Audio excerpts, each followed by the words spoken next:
Hello and welcome to this new edition of the Foojay Podcast. We'll talk about programming for fun. Grab your Lego and robots and let's talk about STEM and STEAM. Welcome to the Foojay Podcast, all your news about OpenJDK. As a developer, we all get frustrated occasionally when a bug messes up our schedule and we have to dive deep into the code to find a solution. But still, many of us keep coding in our free time as we just love to do it and we want to create amazing stuff. Today we talk to volunteers from different organizations where coding is used to inspire children to become engineers or at least learn to make good use of computers and the tools around them. Hi, my name is Jeanne Boyarsky. I work as a developer in New York City. I mainly do Java. I also volunteer with First Robotics in my free time and write books. Hey, I'm Monica Beckwith. I work with Microsoft. I am the Java Virtual Machine Performance Architect. So basically, any workloads, internal workloads at Microsoft or Azure, first-party, third-party workloads. If they are Java-based or if they run on the JVM, then I will help you. I have kids and family, so spare time is kind of like non-existent in my life. But I love to spend as much time as I can in propagating STEM technology and techniques and programming. So I volunteer for FIRST, but at a smaller scale than Jeanne. And I also try to volunteer for different organizations like TEALS program, which we can talk about later. Hi, I'm Igor De Souza. I have around 20 years experience in development. I work with different languages. Majority of the time was Java. I had the opportunity to work with Hadoop when the Hadoop started, I'm kind of in the big data area. Currently, I work as a software developer in a data engineer team. I work with Kotlin currently. In my spare time, I enjoy doing things with Raspberry Pi and Arduino. I kind of do a lot of maker stuff. I keen in the maker community. Is when I joke, when the fun starts. And I have a pet project. I always have a different pets project, but the current one, I'm trying to using a LED stripe to create things to teach basic concepts of data structure, data streams, and things like that. And of course, I join as a volunteer and as a content creator in several CoderDojos as well. Thank you for joining. I'm Frank Delporte. I'm technical writer at Azul and I'm also a CoderDojo coach since 2013 and also participated a few times in the first Lego League competition. Jeanne and Monica, so you're both volunteers for FIRST. Can you explain a bit what this organization tries to achieve? Yeah, I can start and then Jeanne can follow up because I work for middle school and high school kids, and Jeanne is primarily focused in high school. And about the whole concept of FIRST is they want to recognize science and technology. And I think that's what, if you look at the acronym FIRST, I think it's like recognition of science and technology in that space. The way I work with FIRST is I work for something called FLL and FLL Junior, although most of my time is spent in FLL, which is for the middle school kids. What that means is that the FLL stands for First Lego League. So they build on the concepts of Lego, and they actually work with a robot right now. I think Prime Spike is the newest introduction, which is pretty cool compared to what we used to have. So we call them bricks. So the previous one was literally like a brick, and it was not very fancy looking, but Spike Prime is really, really nice. It has this kind of a friendly face, and it's colorful. Mm-hmm. So it's really enticing to kids to be able to work and understand the concepts of programming and these kind of sympathizing with hardware, because you work with sensors, you work with all these concepts of how to train your robot to do the stuff that you want. So it's kind of like a robot game. And there's other things which I want to talk about in more details, but I want to give the floor to Jeanne so that she can talk about the more interesting stuff as you graduate to high school. While I judge the Lego program that Monica described, most of my time is spent with high school students. For high school, there's two programs. There's FTC First Check Challenge, where they build 18-inch robots. This is one you could feasibly do in your basement or your community. I also volunteer with FRC, First Robotics Challenge, where the robots are 5 feet tall and weigh almost as much as I do. For FTC, they're using Android, which means they do get to do Java programming via Android. And for FRC, they have a choice of Robot C, Java, LabVIEW, or soon Python. Our team uses Java. It's a lot of fun. I think I ended up at the sources of that project because I was looking for a Java implementation of controlling a LED strip. So we come back to Igor with that ID. And I think I found something which is part of the FRC library that is shared. A few years ago, as I mentioned, I also participated on the first Lego League with a group of teenagers. Those were children of my colleagues when I was working for Televic. That was really fun. Everyone has the same table with a lot of challenges and you have to program your robot. We even achieved to get in the semifinals in the Netherlands. I will add a link to the video in the show notes of this podcast because it's really a great event. It's like the robot wars that you see on television, but then the friendly edition. Yeah. You don't break apart the robot of your competitors. Yeah, these are really nice and very well organized events. So I think First is that a big company behind there? It's a nonprofit organization. There are a good number of employees in Manchester, New Hampshire in the United States, but most of it is volunteer run. I'm on the volunteer planning committee for the New York City regional, and I can tell you that the volunteers do a lot of work. Igor, as you said, you're also doing CoderDojos. Can you tell them a bit about that organization? CoderDojo is kind of a community, a global community, a place where you can see and find like free program, workshops, and for younger people and STEAM. You can volunteer in different ways. You can volunteer for teaching. You can volunteer for helping, for mining. You don't even need no programming skills to volunteer.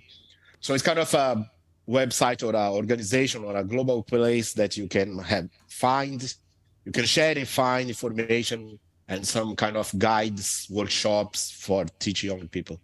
I started 9 years ago with 2 CoderDojo clubs in Belgium. I think I would organization 4 and 5 on the list. Now we have over 100 locations in Belgium. It's really growing, and I think it's for engineers, IT-minded people also a great opportunity to join such an organization and become a volunteer. Did you see an impact on your career, for instance, Igor, by joining CoderDojo?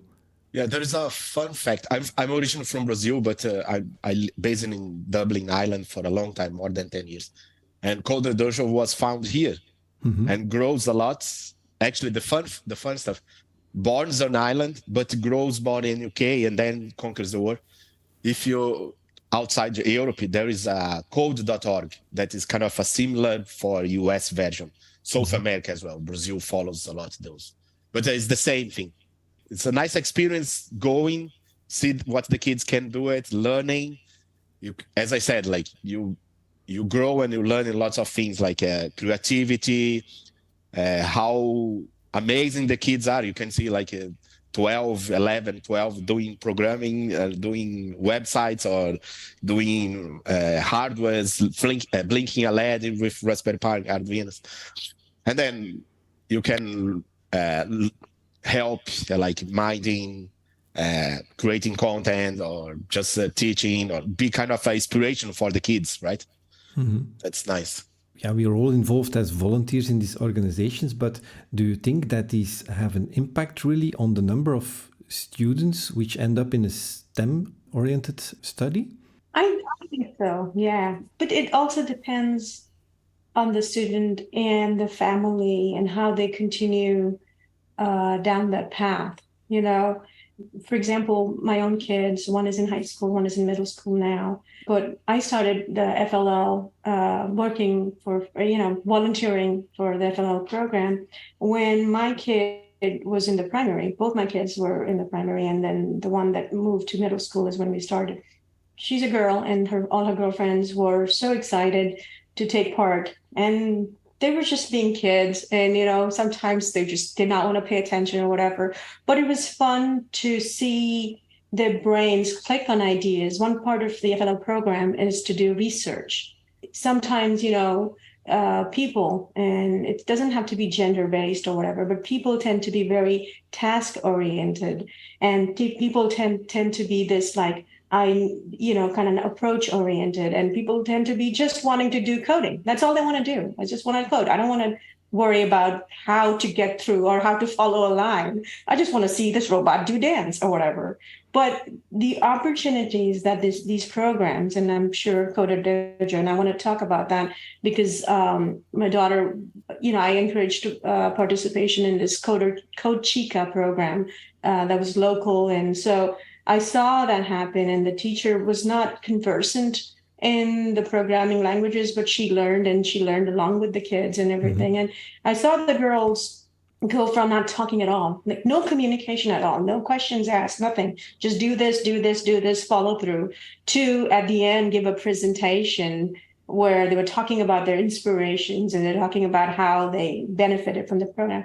So I hope they follow through, because I can only influence a small pond, and then everybody else needs to just go swim, Igor or Jeanne, if you have anything else. Like, I have so many good positive experiences that I'm just touched by being a small part of it. So because I'm dealing with the high schoolers, I'm a little bit closer to seeing what they ultimately do. And what's really cool about FRC is the teams are much larger than FLL. It could be 20 kids to 100 kids or more, and that lets us specialize. For example, in my team, we have a business department, a software engineering department, and an engineering department, and there are subspecialties within them, and kids will learn about vision or they'll learn electronics. And what's nice about that is they can try a lot of different things, and before they even apply to a college, they know what they're interested in. So they can apply to a college that specializes in the thing they're interested in. So I think it helps them choose. We definitely have kids who it's like, oh, I tried software and learned that wasn't for me. The next year, I'm going to try out business or engineering. But I mean, talk about a low risk way of doing it. You're not spending thousands of dollars in a year of your life to find out that, oh, I studied this and I don't like it. And I've been doing this for 14 years. So I see what kids have done after they've graduated college. A lot of them have gone into technology. I will grant you a lot of them probably would have anyway. I understand the difference between correlation and causation here, but I think it helps them figure out what they want to do and get to making a meaningful impact faster. And it also helps the kids learn about what things are like. A lot of our kids are first generation, and us mentors are the first people they've ever met who work in office building, right? I had kids ask me about jury duty and learn about that. So it's not just the technology, it's making that network and connections that they might not necessarily be able to. We are kind of a digital age, right? The kids already born, they have like touch screens and tablets and things. So they get excited, they get curious to know, like, can I build my program? Can I do something? If you just blink the screen or just turn off something, they get excited. So I think we already mentioned Scratch, which is one of these tools that are often used in these clubs. I think that's an amazing tool. It looks like Lego bricks. You stick pieces of code together by just dragging and dropping them, but you can actually build amazing things like looking at my generation, our first games like Pac-Man, and all these games exist in Scratch. So you can even see how someone else made it. That's the thing my son did to learn Scratch. He just took fancy animations and then changed them that his name was in the animation instead of something else. And that's how kids really learn these tools. They are so great. It's playing with code, and that's, I think, a great thing. One of the things you mentioned about how these clubs work, you have the rule of 3 in CoderDojo. First you try it yourself, then you ask it to your neighbor, and if that doesn't work out, you ask it to a coach. And I think that's indeed one of the reasons how kids start interacting and learning from each other. Yeah, no, I agree. Absolutely. Like I said, and people from different parts of the world too, like some of these programs, they're time bound. And so it depends on what zone or what continent you can participate in what programs. But the Code Chica program, for example, reaches out, and it was in UK, and we had kids from UK, we had kids from South America, and then we had kids of course, from the majority from the US, but different time zones across the US. And we meet on Saturday. So sometimes it's evening for some people, it's morning for some people, but the adjustment, just knowing there are girls out there, this is just very girls specific program, but knowing that girls out there in different countries wanting to learn and getting together, reaching out. And sometimes the conversations are just like, hey, like, how's school? So you can just get to know each other and you know the environment and you feel the camaraderie, So I really appreciate these kind of the CoderDojo like programs where the outreach is fine. Like here with FLL, like we do in person because that kind of helps the people know that everybody's contributing. So we, like Jeanne mentioned, she has a big team. We try to keep in FLL, we try to keep teams of 4 to 6, maximum 8, because then the attention span tries to like float away. So by doing that, they all become knowledgeable and responsible to each other.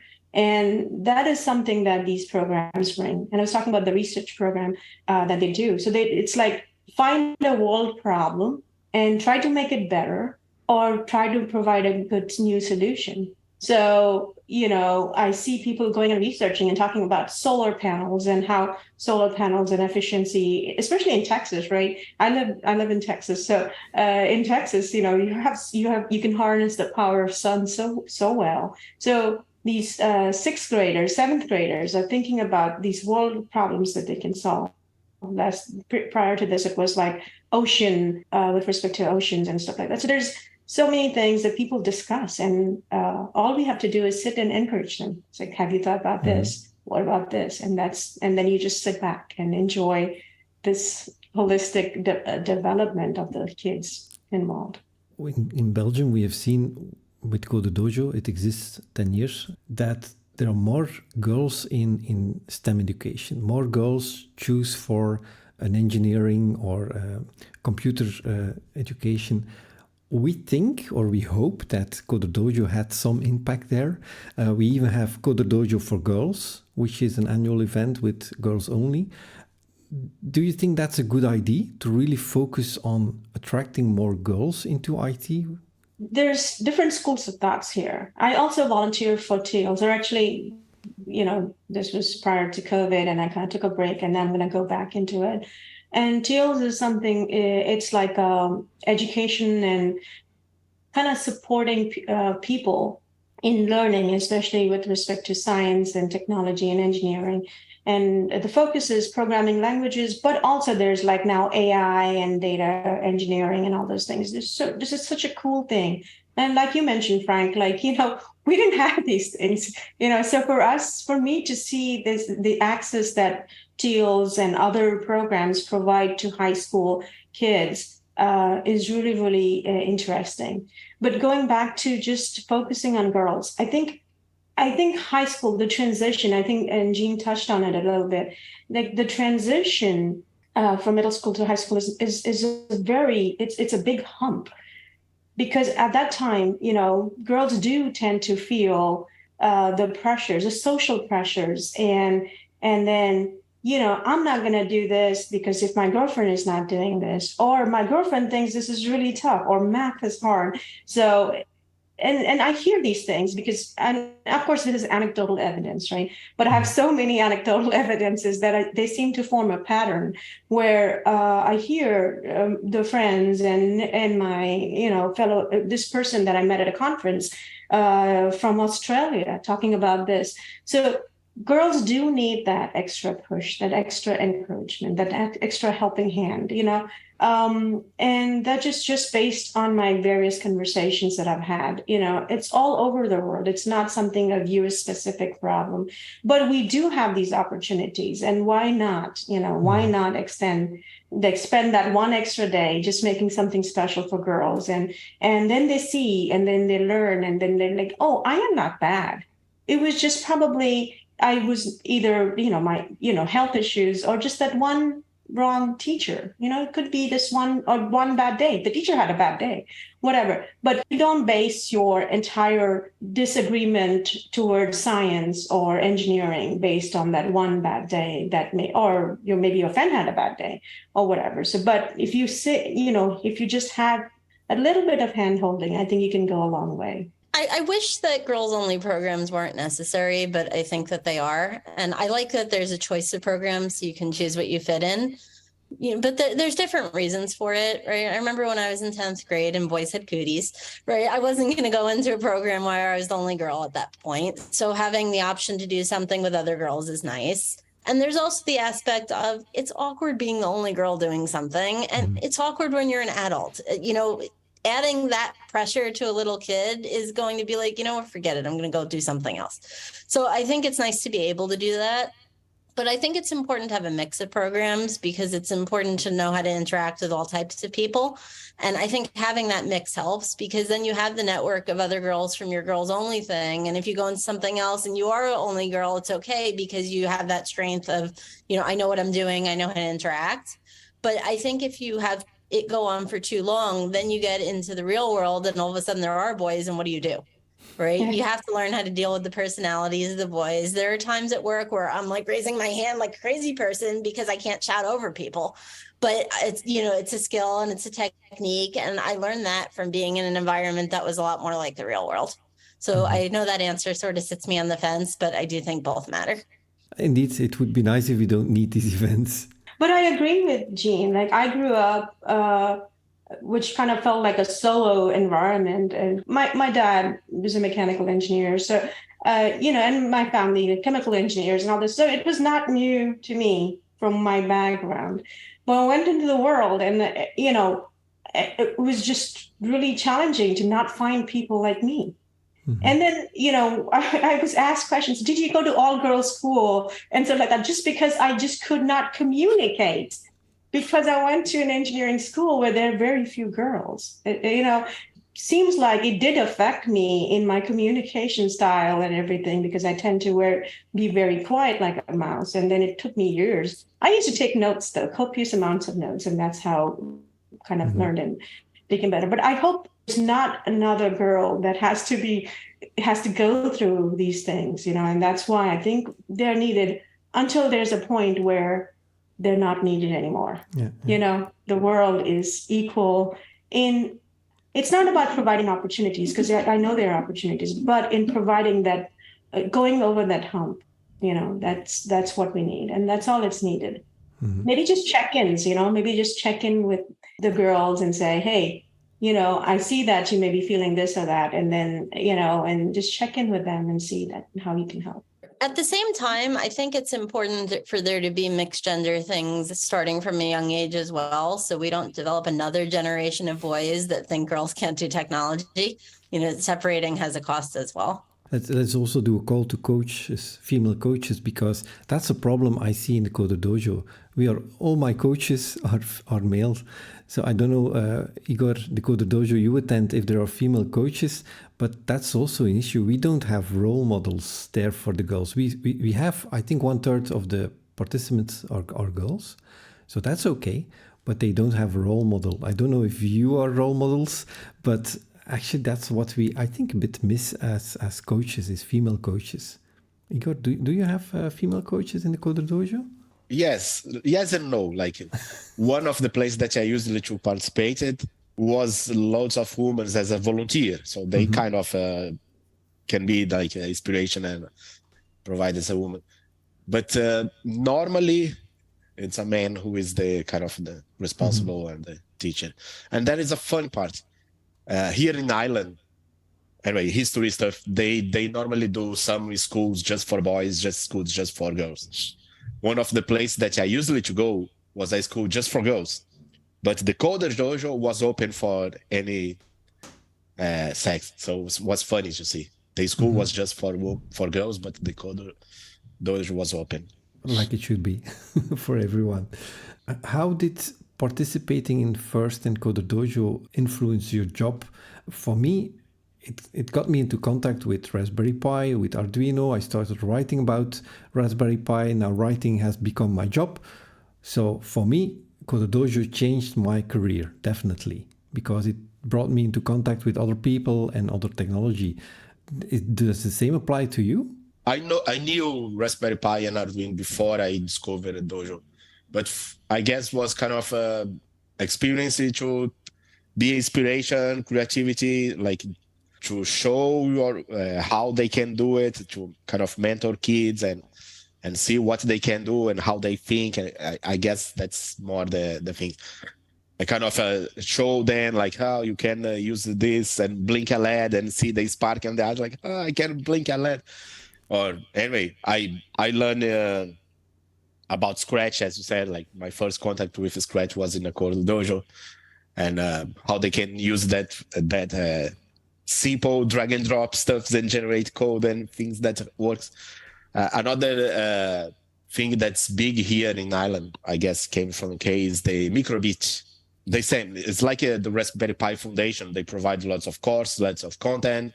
You can connect microbit with almost everything, even with Lego and Scratch, and you drag and drop, and you have kind of a LCD or a LED matrix. You can create some animations there, and it's fun to see what they can do. I have a few areas where it helped me. One of them is the technical tools. I learned Slack, I learned Discord, I learned Desmos, which is a graphing calculator. I wouldn't have been exposed to some of them at all, or at least not as soon if it wasn't for the robotics team. The second area is teaching skills. It helps me connect when we have entry-level people or new people. I'm better able to explain things because I spend so much of my free time doing it. And the third one is soft skills, learning how to mentor better and recognizing that people change and, they evolve over time. And just because you had an interaction with someone 3 years ago doesn't mean they're the same person anymore. How to teach, like try to explain what is, I don't know if you get something crazy, like how will explain Kubernetes for someone who doesn't know what is. So I guess I learned a lot, like how to create a simple or a fast way to explain difficult concepts. I think I've been doing this for a long time, so it's helped me so many places. That there is this whole concept of why to write a well-documented code, or why to have a good project plan, or a statement of work, and all those things. And I can explain that better because when I'm interacting with kids, they ask you questions, they make you to think about it in a way that, oh, let's have a plan, let's have this. What are we trying to? So you break it down, and it's kind of like comes naturally now to me because of my interaction with everybody. That's just one aspect of it. There is the other aspect of when I'm doing interviews. It's really helpful for me to now understand that. I mean, I was always of the mindset that you don't have to really write 10 lines or 25 lines of code just to prove that you know a concept. But now I can think of in terms of, object-oriented programming, and trying to tell them that, hey, you just tell me algorithmically or in an object-oriented concept, or just tell me how you think. And that's how I want to understand, if you're a good fit for it, because it changes, because kids, they will teach you how they want to learn. And that, then I can bring it to different aspects of it. You mentioned, Igor, having the first blinking LED. It's like the hello world of programming. So if you go to electronics, if you can blink a LED, you can do anything. But also, there are so many amazing technologies at a very low price. I think we live in a good time for that. Like the microbit, I'm not sure. I think it's about $10, something like that. And you have LEDs on it, you have buttons on it, you have sensors on it. So you have very amazing devices for a low price, like Arduino boards. That's also what we use. Lego is a bit more expensive, but having a Lego robot that follows a black line and solves riddles on this game table, that's really amazing. What is the kind of technology that you think that children can inspire the most? We came from the era that we learn virtual, right? Like I remember doing microcontrollers in a virtual program, simulating everything without seeing. So nowadays, €5, you can buy a Raspberry Pi Pico, you can have some ESP board or microbit, or Arduino. So it's kind of really easy to get one, play with, without the fear of breaking or no understanding. So you have a freedom to do whatever you want, and like broke, burn it, put fire, do everything. So I guess that's brings the joy, right? You can play with, without knowing what's going to happen. Combines with the three rules, like try first, see what's happening, then ask help. It's fun. Yeah, I mean, there's one of the things in high school, this is a 10th grade project, you have your passion projects. And I see so many girls and boys doing engineering, but talking specifically of enablement and tools in computers and programming, there is this whole concept of I/O devices, right? Particle I/O. So this kid actually did this project where he would have his own garden at a smaller scale, but it was enabling watering and enabling timed distribution of nutrients, checking for nutrients. You can do that. It's just like the whole concept of edge is right at your, with the I/O devices, these kind of small boards and small sensors. You can do all that. And he actually finished that entire thing. And it's pretty phenomenal to do that. My background is in embedded devices. Actually, I started when I started in doing my projects. I started with heartbeat monitoring systems. You measure your heartbeat through a sensor and everything. So I used to go and shop for parts. So we did microcontrollers and timers and sensors and everything. And it was a big deal. Like, you didn't have the parts, you didn't have this, you didn't have that, and nobody's selling you just one thing. You have to buy more, and then maybe work with your school to enable that and all those things. But now, getting these particle I/O boards and all these things just at your doorstep and having the program, some of them just encourage the free development and stuff like that, because it's all about learning. And people can just get it done within this passion project time frame. I am so amazed. It's just lovely to be alive and see kids thrive in this era. The one thing we're struggling with is we also want to show them 3D printing, but that takes so much time. So we have a CoderDojo takes 3 hours. So if they design something in 1 hour, that means we have 2 hours left and only one printer. And so that's actually a hard thing to teach to kids, is the whole 3D evolvement and what's happening there. Don't know if you tried that in one of your clubs already. We do. We have 2 3D printers. We use Onshape online to teach the kids how to write CAD. There's a lot of good tutorials and trainings out there. And then when they're building something, every year we have 1 or 2 kids who are in charge of the 3D printer, and they set up the prints and take them off so that you don't have to tie what you're designing to actual printer time.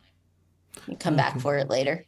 And at the first Robotics World Championships, they had a company that did that you could submit your CAD that you needed printed, and they would print it for you and email you or text you when it was available. We used that for a part that broke. We submitted a slightly modified part, and we were able to go pick it up in time for our next match. It's really an eye-opener for most of these kids, is just drawing something, and then it takes an hour, but then you have a very little thing that is actually made of plastic with your drawing becoming a real object. The same thing with the robot following the black line, stuff like that. Yeah, and in FLL too, again, the research project and all the stuff, you have to make a prototype. It's kind of better to make a prototype because we can say everything, but you have to give some functional representation. So for the solar thing, for my son's team, he's got himself, and then there's 3 other girls on the team. And then this girl wanted to learn CAD. Right. And she did.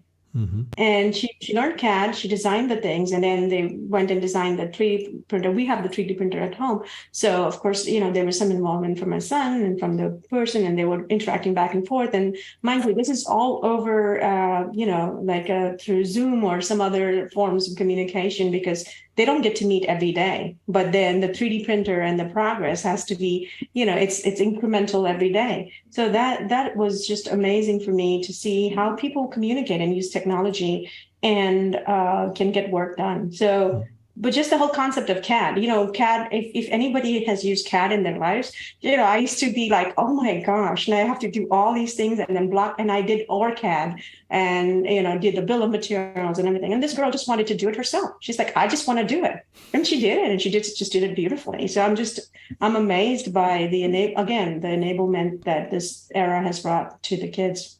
Mm-hmm. There's also a lot of open source CAD designs you can build on, so you don't have to start from scratch. I do that when I have a friend that's having a kid. I'll start with this basic thing I made once of a baby bottle and a thing, and then I put their name on it, and then I print it. So I've basically given the same gift out like 20 times. And it was a bunch of work to do the first time, but then after that, it was easy. And I think for the kids, it's nice to have that starting point. Right. You can start with something that already exists and make it your own. And then maybe eventually you got rid of the part that you started with and it's fully your own, maybe not, but you have something that's viable pretty fast. But as you mentioned, it's coding clubs. It's not the coding which is the most important part. It's learning to use tools actually and how to present and to work together.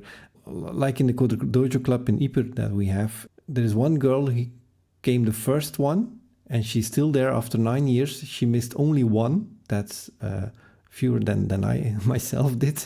And she's now 18 plus, but she keeps coming just for the friends that she made there. And she didn't do engineering, but she still comes and is programming in JavaScript, in Minecraft.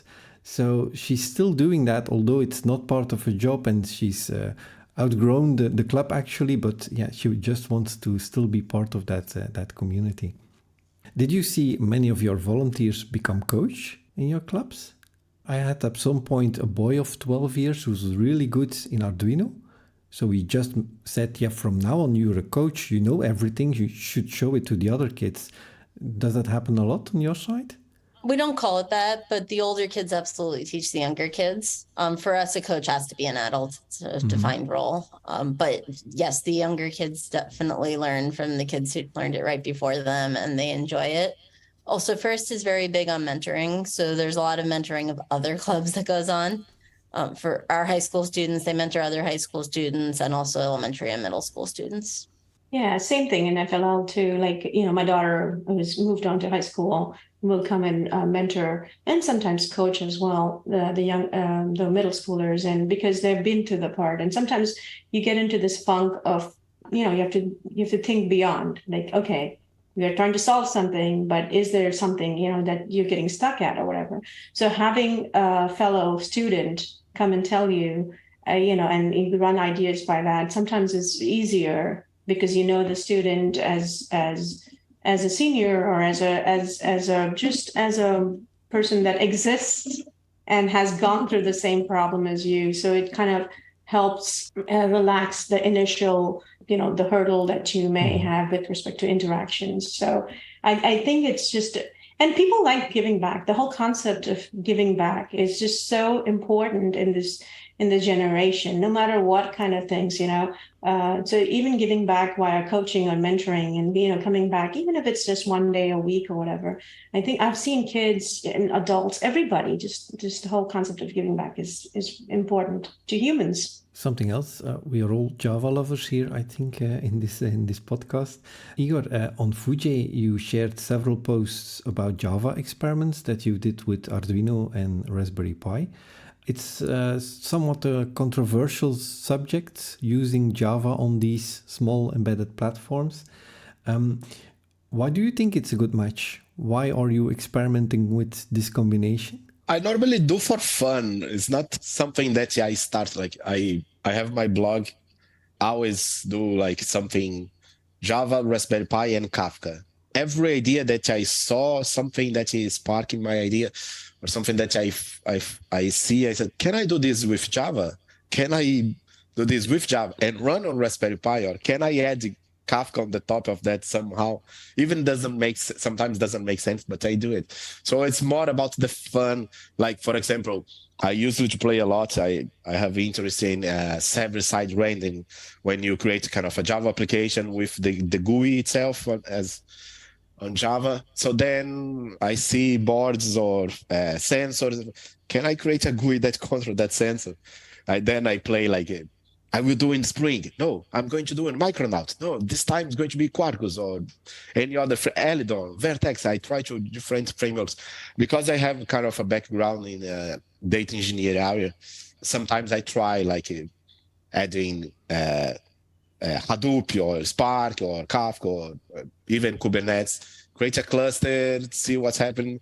So it's more about the fun. I know it's a controversial topic, but I guess it's not about they don't like Java or they don't do it Java. It's like what happens on the CoderDojo, for example. It's kind of they created this. You start with scratch, then you try to learn some web, HTML, and JavaScript. And if you use hardware, Python. And they fix on off these 3 or 4 options. So if you get the list of time 10 most used language, it's not only Java is there, but it's not only Java. Kotlin, whatever, Scala, C, C++, C#, PHP. They don't focus on those. You can do it with those. Yes, you can, but it's not the focus. I guess the Java is the same. It's not they dislike the Java, they don't want Java. It's not the main thing. And again, there is opportunity here for creating content and show this. I usually to joke like every time that you get any idea and you run that idea in Raspberry Pi, it's idea that already exists, someone already did hundreds of times. But just because you put on the top of the Raspberry Pi, people say, no, what's amazing idea, how nice is man, it's the same thing, it's just running on the Raspberry Pi. And for example, with the GraalVM, now you can run native images. So can I run a native image on the Raspberry Pi? And people get crazy, like, no, what's amazing, create a native. But it's the concept is the same. There is nothing new there. So normally I do for the fun. Yeah, it's just a Linux PC like any other, but a bit smaller and a bit less expensive. When I discovered Raspberry Pi, was, I don't know, 8, 9 years ago. As I said, majority of my work experience was Java, but I was learning Python. And I used Raspberry Pi for learning Python that time. So I kind of improved my Python with the Raspberry Pi. But then after a while, I said, can I try other things? For example, there is 1 year and a half, more or less, that I'm doing Kotlin, working with Kotlin. So I started doing, can I install Kotlin on Raspberry Pi? Can I do some small code, see what's happening, blink a LED, things like that. It's a great combination. Of course, I love it too because I've written a whole book about it, but it's indeed an amazing combination. It's the electronics that you can control with the Raspberry Pi that makes it very interesting to me. I think it's the concept of object-oriented programming again. Like when you're thinking about robotics or electronics or any of these things, it's the comfort of being able to manipulate data and have the logic together. And that's the whole concept of object-oriented programming. Second thing with Java, it gives you a runtime. You can reduce the runtime to whatever it is. So you don't have to worry about things and you just concentrate on the logic and the data manipulation. So it doesn't have to be just Java. Like you said, Python and other things. I started with C and I used to work with embedded programming and then I moved up the layers or levels or whatever.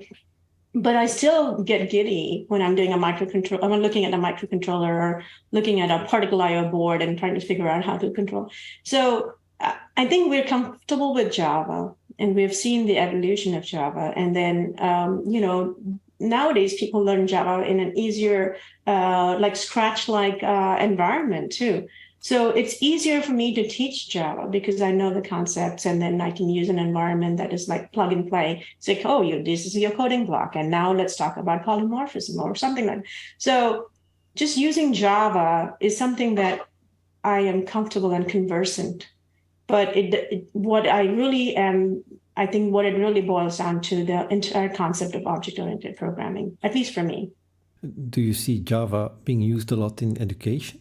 In the schools that you get into contact with?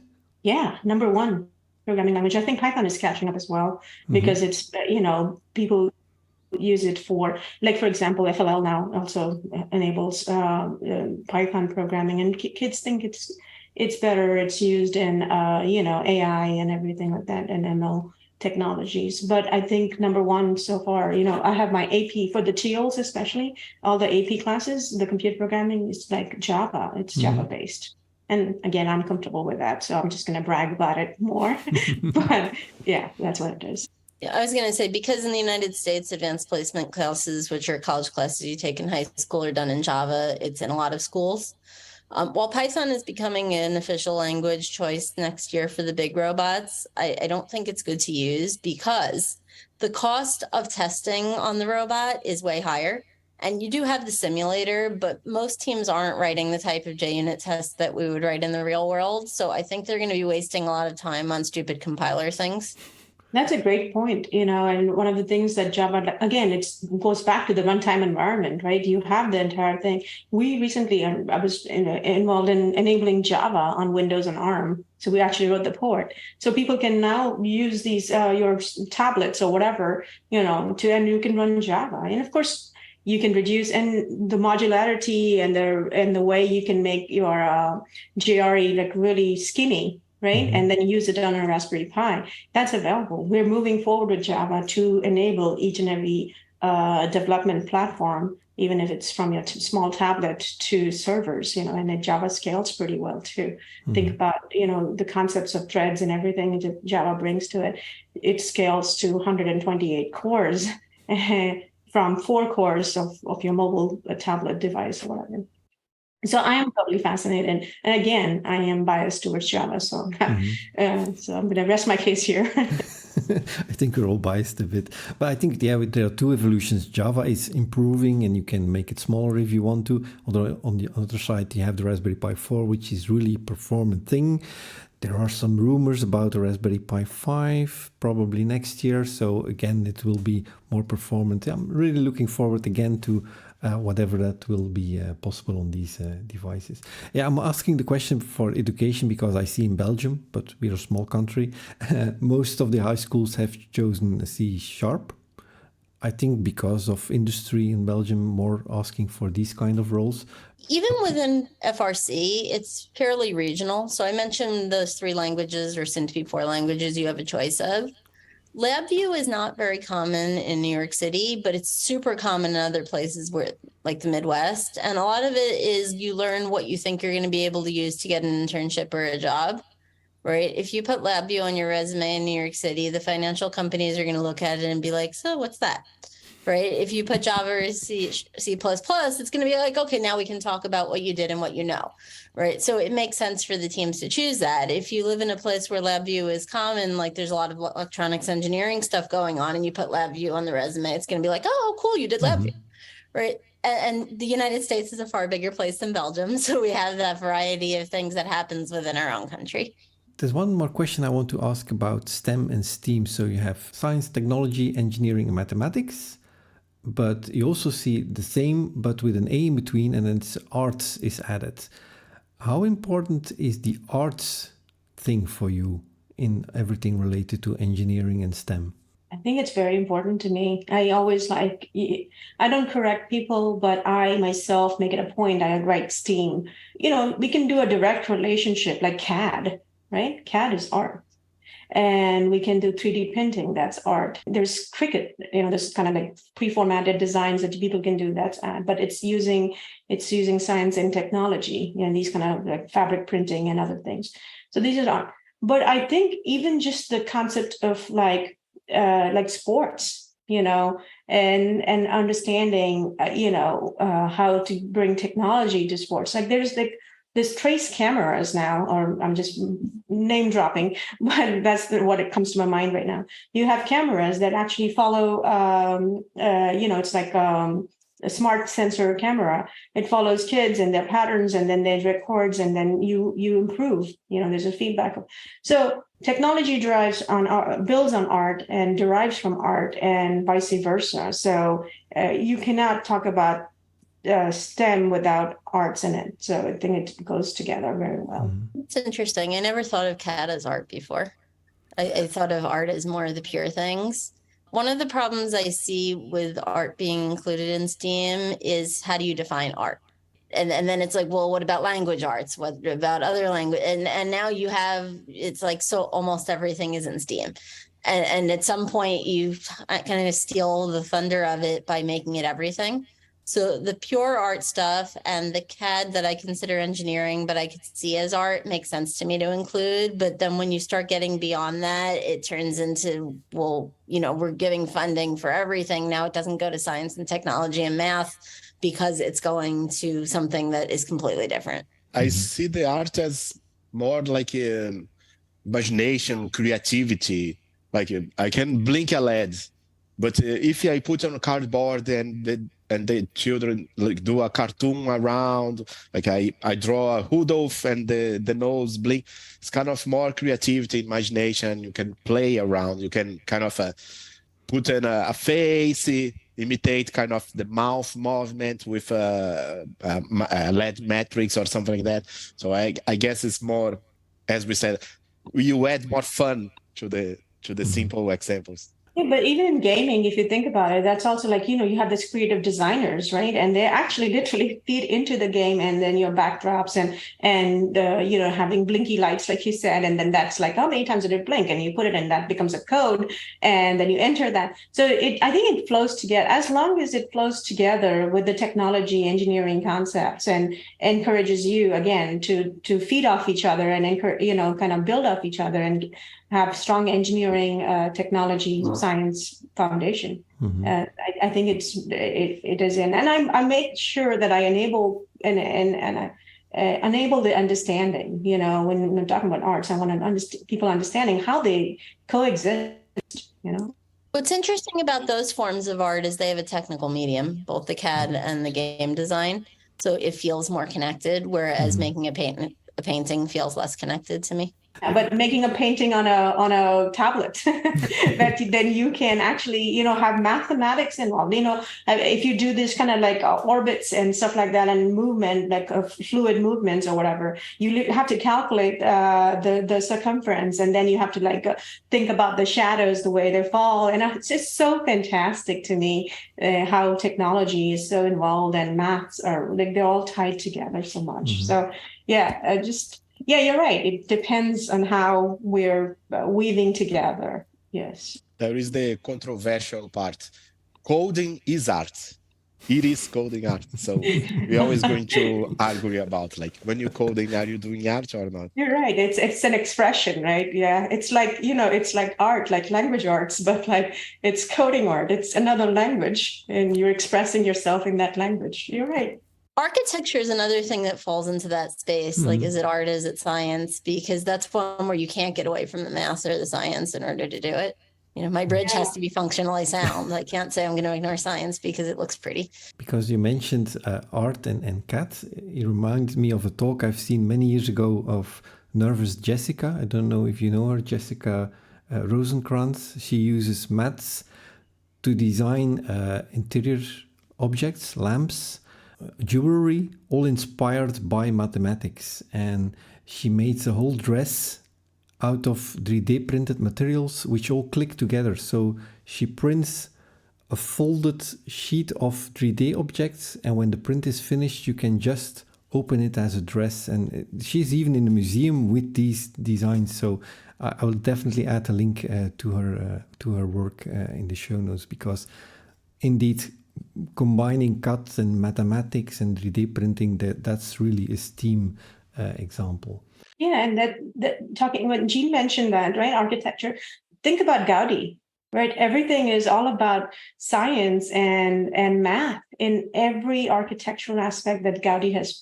I am so floored, such the upside down thinking and all those things. You need to be scientifically aware and mathematically brilliant to be able to design multiple architectural pieces that Gaudi did. So I agree. I'm on board.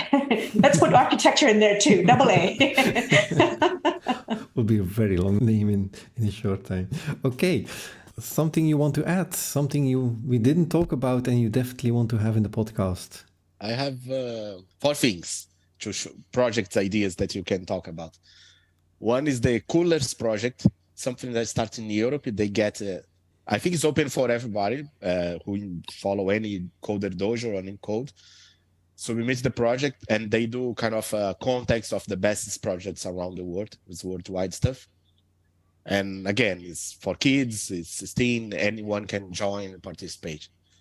There is 2 projects that is related, but it's more for maybe more old people or more mature people, maybe not for kids. The first one is Formula Pi. Formula Pi is kind of a Formula One, but the car is a Raspberry Pi car, and then he goes in autonomous way, controlled by the feeds of the camera. You can even participate remote because you send the code for them, and then they do the race. You just watch the race on the YouTube channel. And this is kind of more advanced. You need to understand like image recognition and things like that. But it's really fun and it's really nice to check around.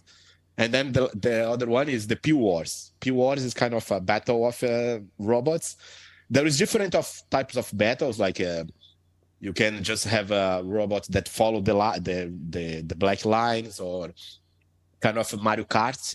Your robot has a balloon, and then some spikes, and then you control, and you need to burst the balloons of the opposite, and things like that. It's kind of nice as well. And the last one is AstroPi. AstroPi is kind of based on the Raspberry Pi Foundation. It's the European space agents, and then they send kind of some Raspberry Pis to the space, and then the kids can apply projects, or schools or any CoderDojo related can apply projects, and those projects goes to space, and then you can play with things, and it's really nice ideas. The son of one of my coaches is on the AstroPi, so his project is running somewhere in space. Yeah. Really amazing that indeed you can just ask kids, program something, and if it's selected, we will just put it somewhere in space. So that's really great. Monica, Jeanne, something you want to add? I want to do the commercial for volunteering. All 4 of us have mentioned fairly time-consuming things that we do in order to help young people with technology, but it doesn't have to be time-consuming.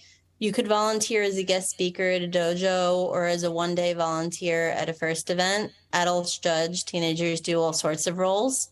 That's a way that you can help out without having it to become this overarching thing that sounds overwhelming. You might like it and do more, or it might be I judge one day a year and help out the youth that way. The website for FIRST is firstinspires.org. I will add also the links for CoderDojo and the other clubs. Monica?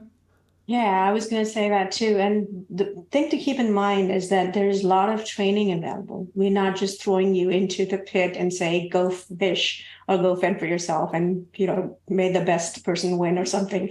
We train. Every CoderDojo, everything is available to learn and take, incremental steps with what you're comfortable with. Even in the TEALS program, you may not be comfortable with co-teaching because, it takes a lot of time and effort, but you could help out with the labs. You could help out with just, grading. And it helps you being there and you enabling the teacher or the students and everything. One person life that you touch and enable, and that just kind of has monumental incremental effect. So I totally agree. Please volunteer just a tad bit. Online, now everything is online. You can do that online too. So we look for experts, but we also look for mentorship online. So you can, if you give a couple of hours a week, or just maybe an hour, or just to check in also. Anything helps. Thank you. Monica, you've talked about the TEALS program a few times as if everyone knows what it is. I learned at a conference, but could you do like the few sentence intro so that Frank can include that? Oh, yeah. So it's a Microsoft Philanthropies program, but anybody can participate. And what they do is they kind of network with the schools in your area. It's mostly high school level teaching, but these are like underprivileged, underserved communities, and especially schools that you go to, so like charter schools and other areas where we give a major focus is on computer science and technology. So that's, I think the TEAL is like kind of supporting education, technology education and stuff. So the volunteers, it's all volunteer run. So the volunteers actually go and help teachers, support the teacher, because remember, computer science teachers in public schools in the US are not really somebody that just came out of like industry. So they learn with you so that they can teach the kids the way to do it. So any industry experience that you have, or even your own background, you have been graded, you have written tests and you have graded, you have been graded. So you just have to give it back. And any help, any little help kind of works out. And going back to Frank's question of how are women important in places like that. So just knowing that even if you're not working in serious technology, but just have dabbed on it with it or whatever, just seeing you there, just seeing that you're supporting them, the students, the teachers, I think it's just monumental. Thank you. Sounds really great. If you can add a link, give me a link. I will add it to the show notes that everyone can find back all these great initiatives. Okay, I hope this podcast got you inspired to check out the coding clubs in your neighborhood. As you heard, we can all use extra volunteers and extra help. Or your kids and friends could also be interested in participating in the first robot challenge. A lot of possibilities there. I can promise you already that's a lot of fun if you participate. Thank you very much, first of all, the guest of this episode and you for listening. Keep an eye on Foojay for future articles about development and everything related to the Java world. Thanks for listening. Give me a Foo, give me a J, give me the friends of OpenJDK.